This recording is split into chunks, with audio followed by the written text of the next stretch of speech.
In this installment, we're going to be going over the NFL DFS Week 2 slate on Draftkings. Let's get into it.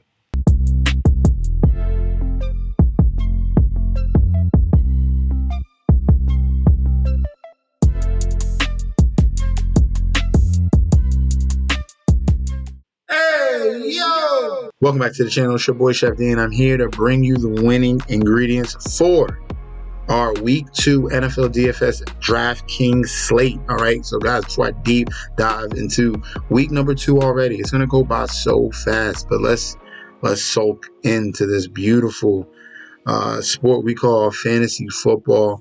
And guys, before I deep dive into it, don't forget to like, comment, and subscribe to the channel. Make sure you follow me on Instagram and Twitter at MetsNetsJetsD. Don't forget about the TikTok at Chef_D91, and don't forget about the Patreon. My boy over here, he didn't forget about the Patreon. He's in the Patreon. He's paying. My boy, my homie right here. And if you don't sign up for the Patreon, he's gonna cover for you. All right. Now, let's just take a little look of what the Patreon brought us this Thursday. All right. I had the Eagles to win the entire game, but I saw some opportunities during that game to take advantage of some spots. I had TJ Hockenson to score a touchdown as well, and I told my clients to take the over on TJ Hockenson yards. He cleared those easily. We had Minnesota Vikings. This was late in the game, plus 12.5. They had the Eagles covering the first half, and obviously the Eagles were going to win the game. I didn't think they were going to cover the full spread as well. That's why I took the plus 12.5 at a plus number. That came through. We had our DraftKings lineup. One of our DraftKings lineups come through. Jalen Hurts was the captain. The only options at captain were pretty much Hockenson, Hurts, Cousins, or Swift. Cheapest was Swift, so you could fit everyone else in. But with this team right here, I was able to fit in Cousins, a pass catcher, 2 pass catchers for Cousins, obviously, because they had to come back. And then Swift was very key in that lineup. That came through. Also, we had the TJ Hockenson first TD score. That was very profitable. 759 for 136. That was a huge turnaround. And then one of our safer plays, this one, shout out to Chris for this one. This was Philadelphia Eagles money line. Jalen Hurts, 1 passing TD, and TJ Hockenson over 25 yards. Okay, so guys, sign up for that Patreon right now if you want winning bets. All right, now let's get into the quarterback plays for week 2. Starting off at the top at the quarterback position, there's a lot of ways we can go for this particular lineup build in week 2. The true cash last week was Tua Tagovailoa and that stack. That was huge. You want to aim for higher totals. That's going to be a key. Obviously, the highest total is going to be that Kansas City-Jacksonville game. There's a lot of juiciness in that matchup there, okay? So we're going to focus in on that stack, and that's going to be one of our quarterbacks we're going to talk about. That will be Patrick Mahomes. I think he's the most valuable, obviously, because this is the best quarterback in the league, and he's going to get his best toy back in Travis Kelce. So you should be hopping on that Patrick Mahomes, Travis Kelce stack for week 2 while it's hot, right? While it's this cheap. Let's take advantage of it, especially since the Kansas City Chiefs are coming off a loss, all right? So that's just huge news. They just paid their 2 most important players, other than Patrick Mahomes and Kelce and Chris Jones. So there's going to be a whole turnaround there for the Kansas City Chiefs on the offensive side of the ball and defensive side of the ball. Patrick Mahomes is a perfect play at QB, especially with getting Kelce back. You're going to get a motivated Kadarius Toney back. Everything's going to be wheels up for the Kansas City Chiefs, all right? The next quarterback we should be looking at that's going to have a little bit less ownership. A lot of people are hating on him because of his week 1 performance, but this is a perfect scenario here for the Chicago Bears and Tampa Bay. This is going to be one of our favorite underdog plays, all right? I'm giving you a little glimpse at some of the bets. So I'm hinting at the Patreon, guys. If you want to sign up for winning bets, I'm telling you right now, Justin Fields is in a great spot here going against the Tampa Bay Buccaneers. Shocked that the Tampa Bay Buccaneers won against the Minnesota Vikings. But hey, it's understandable. Minnesota had a great year last year, winning close games. Obviously, of course, they lose a very close game in their week 1 matchup in this season. So now they get Justin Fields here. Now the key with this particular game is that defense on Tampa Bay Buccaneers, they are missing a lot of huge guys, okay? Kalijah Kancey, D-tackle, D-end, he's out. Carlton Davis, he's out. So this secondary is decimated. They got a lot of rookies back there in that secondary. DJ Moore should get cooking in this game. Justin Fields had a nice striking connection with Darnell Mooney. I see him connecting with DJ Moore in this particular game here. And definitely bouncing back against the Green Bay Packers. We understand the Green Bay Packers have the Bears number. Do not fade Justin Fields and the Chicago Bears this week. All right. The next player we're going to be going towards will be Justin Herbert. All right, everyone was hopping on Herbert last week in that game between Miami and the Los Angeles Chargers, and a lot of people faded Tua. Tua was the play.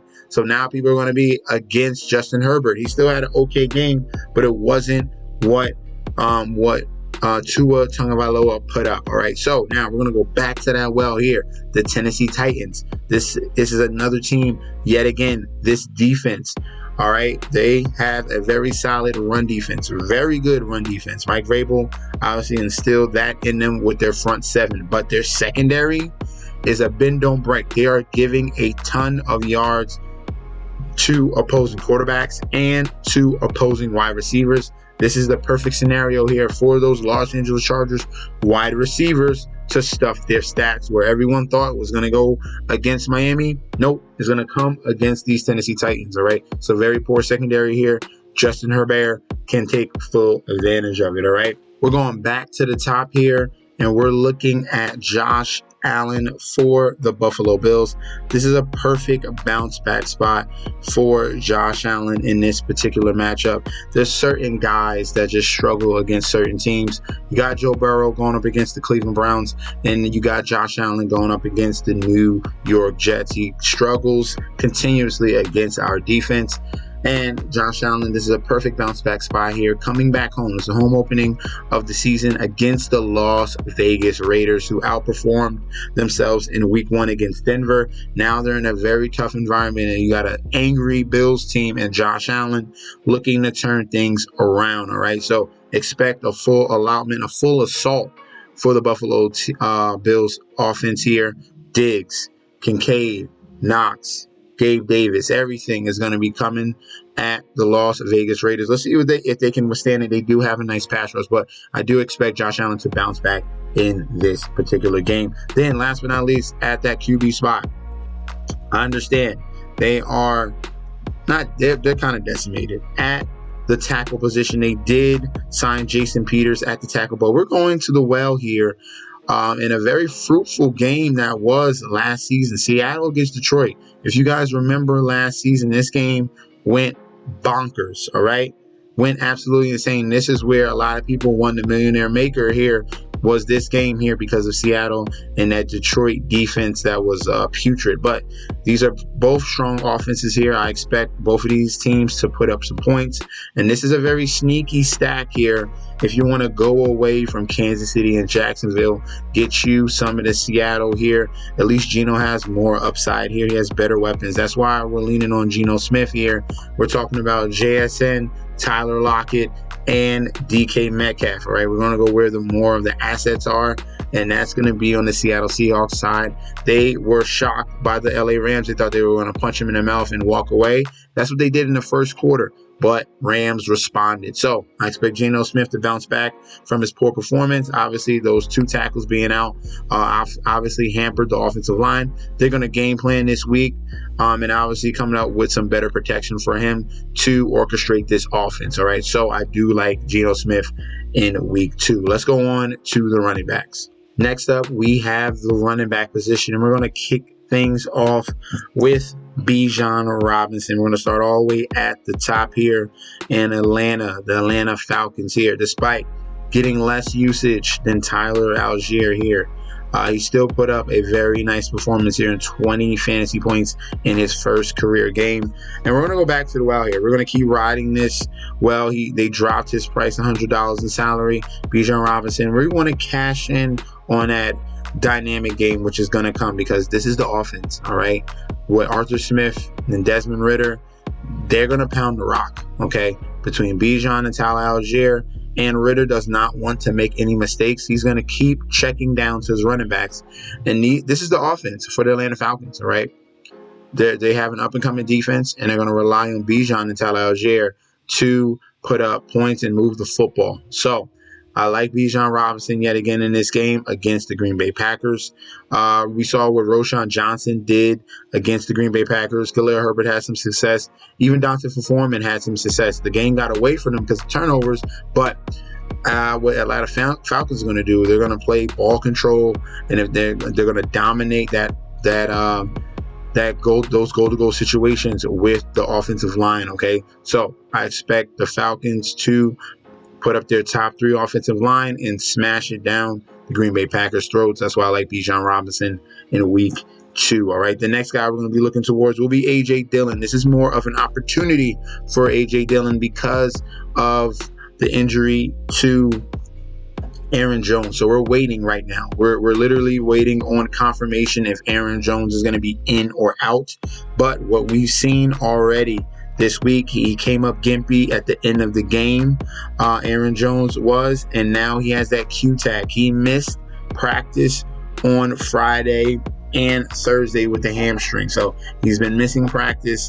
It hasn't even been a light participant. All right. The early exit last week combined with no practice participation this week suggests that Jones is a 50-50 play. So I'm telling you right now, he's most likely not going to play. That's huge. If you're not even getting in a limited work on Friday, that is a huge sign that you probably are not going to play. They're going to sit it out against this Atlanta Falcons team. This is an opportunity for A.J. Dillon to take over. All right. So this is where we're going to hop on him at this very nice price of $5,900.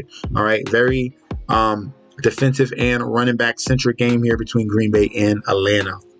The next guy we're going to be looking towards will be Jahmyr Gibbs. All right.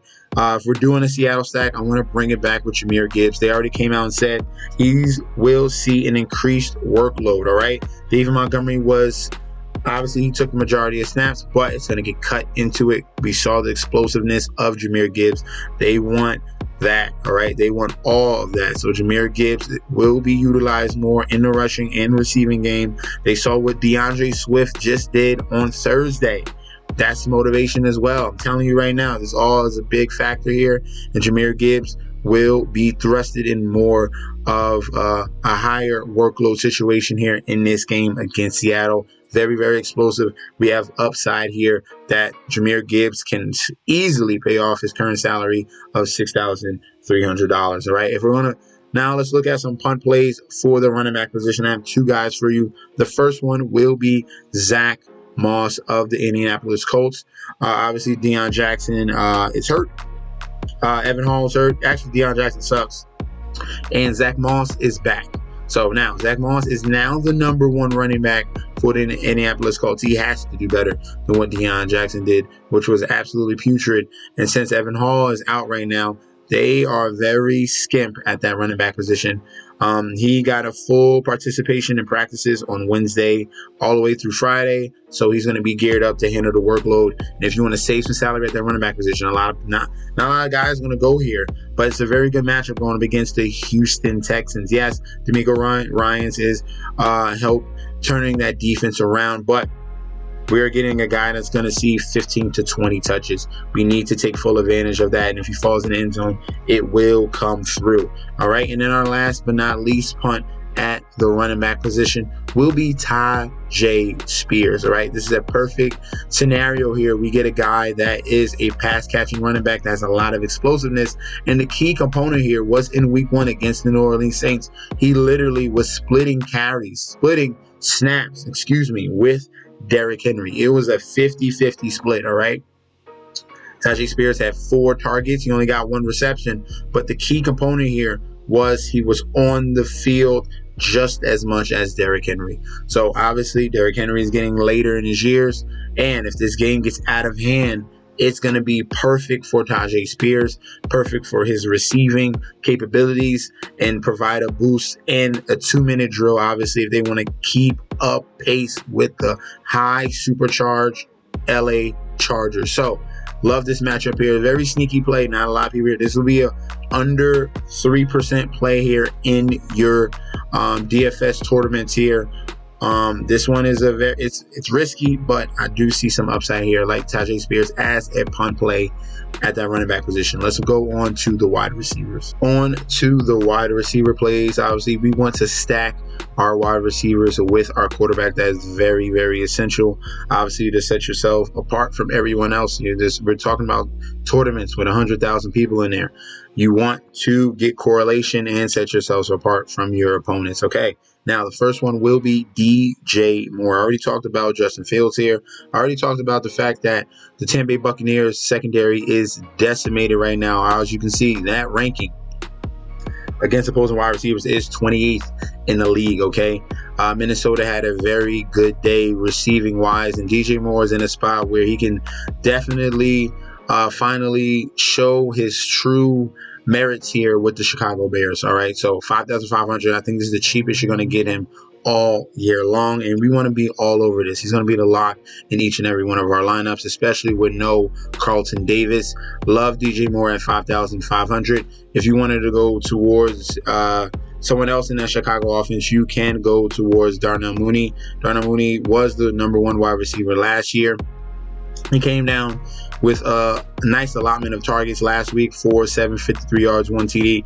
Don't forget about him. They have a nice 1-2 punch here for the Chicago Bears, all right?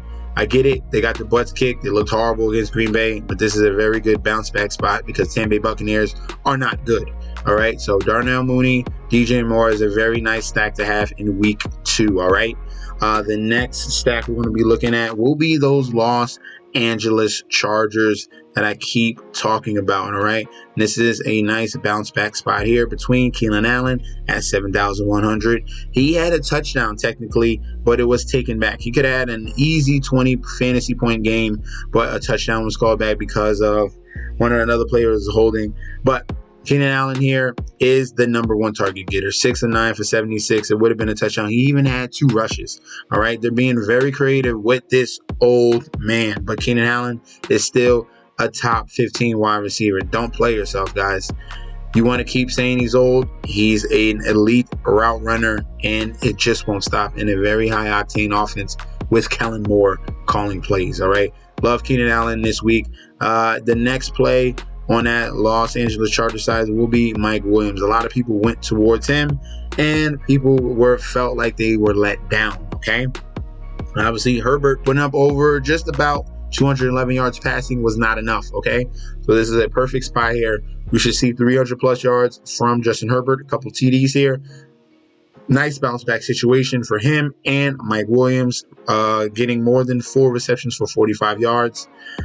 They were utilizing him a lot in that slot as well, like they said. So this could be good for him, getting a little more easier type of catches going up against some slot corners and with Mike Williams type of size. So like him at 5,700 if you want to go for that Los Angeles Chargers stack. All right. Next stack we're going to be going towards will be the Seattle Seahawks. All right. Seattle Seahawks going up against the Detroit Lions. All right. In a perfect environment in the dome. Okay. So Metcalf, Lockett, and GSN all are going to be factors here. Metcalf came up average. He did most of his work in the first quarter here. Got a touchdown, 47 yards on 3 catches, 13 fantasy points. We obviously want a little bit more from him, and he already came out and said he wants to put out more effort. He let down the team, so you should see a more motivated DK Metcalf in week 2. So that's going to be a positive sign to see here. It was good to see Tyler Lockett come back healthy. He had a little bit of an injury scare, came back in the game. I think he's going to be fine. He did. It was a concussion protocol, so he's totally fine. So everything is good with Tyler Lockett, and he is very viable at $6,100 in salary. And the JSN game is going to be coming very soon. All right, they're running a whole lot of 3 wide receiver sets. JSN is that #3 wide receiver. He had 5 targets, 3 receptions, 13 yards. That big game is coming. I cannot wait. So if you want to take a couple shots on him, he's there. If you want to save some salary, we'll throw him in there at $4,500. All right, the next stack we're going to be going towards will be on the other side of this game. That's the Detroit Lions. First guy will be Amon-Ra St. Brown. He's going to set records this year, and we saw what he was capable of doing in week 1 against the Kansas City Chiefs. 6 receptions, 8 targets, 71 yards, and a touchdown. 19 fantasy points from him. He's going to be a top 5 wide receiver this year. I'm telling you right now. Goff, when he locks in on his favorite guy, especially someone that is so dedicated and is a gym rat, he take care of his body. Yeah, Amon-Ra St. Brown is just next level, and I'm very, very excited to see what type of numbers he puts up this year. But he's in another good spot this week, especially what we saw of the LA Rams doing what they did against the Seattle secondary was embarrassing. So Amon-Ra St. Brown is in a good spot. The next guy for the Detroit Lions, the farthest I'm going would be Josh Reynolds at that wide receiver position here. He is $3,700 in salary. This is a very nice punt play here. He was very solid in week 1, 4 receptions, 7 targets, 80 yards. Okay, a lot of people forgot about him. Last year, he was doing the same exact thing with the Detroit Lions with injuries. Okay, he was putting up the big numbers. Expect him, especially with the deep ball as well. He's gonna come down with a couple catches here and there, like Josh Reynolds, as a punt play. All right, and now last but not least, our final stack will be the Buffalo Bills stack here with Josh Allen. So that means Stephon Diggs at $8,000 in salary. He had an enormous game week 1 against the Jets, 10 for 102 on 13 targets and a touchdown. Obviously, the Stephon Diggs, that's a lock, especially week 1. Number 2, this is more of a risky play. That's Gabe Davis here at $5,800. Obviously, he can have a huge game, but he is built upon that deep ball. He's going to need to come down with a catch of 30 or 40 yards, and he needs to get in the end zone for him to pay off salary at that $5,800 mark. The next guy in this offense would be Deontay Hardy. All right, he's playing that slot role, that gadget guy, and that's what they're relying him on. He's going to get a lot of low A-dot attempts. That's why you see 3 receptions, 4 targets, only 9 yards. But they utilize him in multiple facets. Okay, screens, end arounds, have him in motion. Deontay Hardy is going to be very sneaky. He could get in the end zone very easily. They could do a little trick play in the red zone area with a rush for him as well. There's another punt option here at $3,300. Let's go on to the tight ends. Last but not least, we have our favorite position.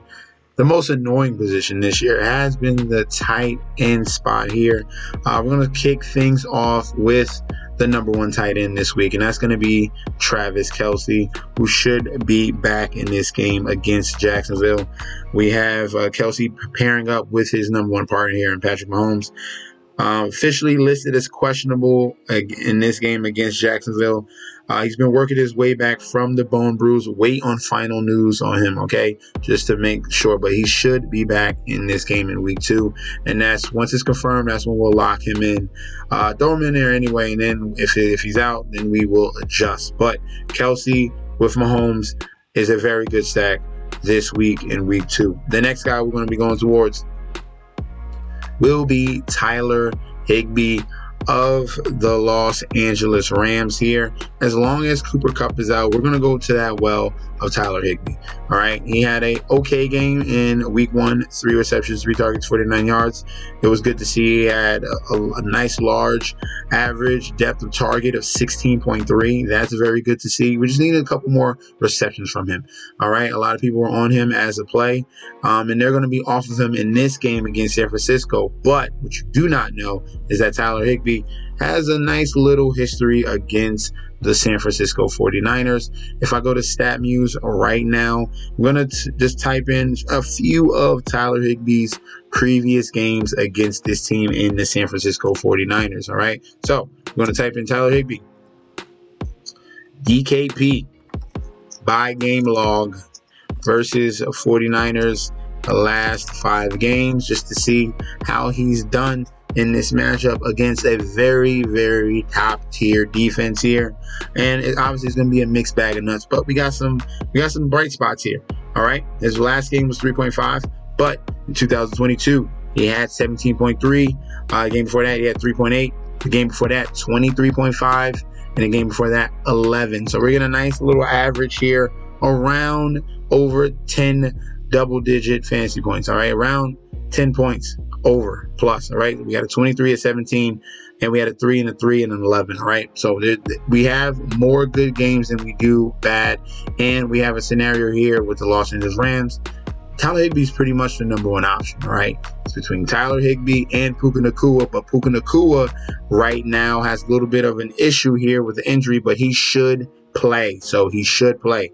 That's where he's trending. So if Puka Nacua is out, then Tyler Higbee is a smash play as one of the few options Matt Stafford has left. So if I get a healthy Matt Stafford and Cooper Kupp's out, I'm going to continually play Tyler Higbee. With the strength of their defense in the secondary range, the way you attack the 49ers is going to be with running backs and tight ends, all right?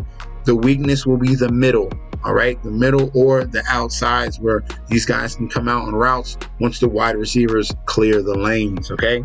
The next guy we're going to be going towards will be Darren Waller at that tight end position.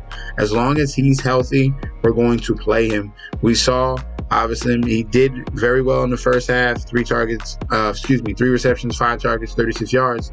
But obviously, he didn't really play much in the second half. The game was well out of hand, and that's why you saw a subpar effort out of Darren Waller after everyone's very amped to see him in this New York Giants offense. We get a redo, especially going up against the Arizona Cardinals, who's supposed to be the worst team in the league. So that's why we're going to the well of Darren Waller at 5,500. And then last but not least, our final tight end play here will be Hunter Henry, all right? A lot of people, this guy went undrafted, okay?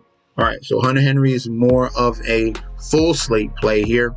If you're playing that Sunday slate, I want to give that gem here right now. I will do a Sunday video, but Hunter Henry is going to be a guy you're going to be looking towards in that particular game. The whole offense there with the Patriots is pretty much Hunter Henry and Kendrick Bourne. So those are going to be our tight end plays that we have. We're going to be running Kelsey, Tyler Higbee, and Darren Waller. Those are going to be the focuses of week 2 at the tight end position. If you're looking for a punt play, as long as this guy is healthy, you should play him. Logan Thomas at 3,100. This is our punt play at tight end. He led the team in targets between him and Jahan Dotson. 4 for 8 for 43. Every time he's healthy, he's very effective. Didn't get in the end zone. He would have definitely had a great day at the tight end position. But at the salary right here and with his health, one to definitely take advantage of Logan Thomas. All right. So thank you guys for tuning in. Don't forget to like, comment, and subscribe to the channel. If you want to sign up for that Patreon, that link is provided down below. And I'll be back with another video very soon. All right. Peace out, guys.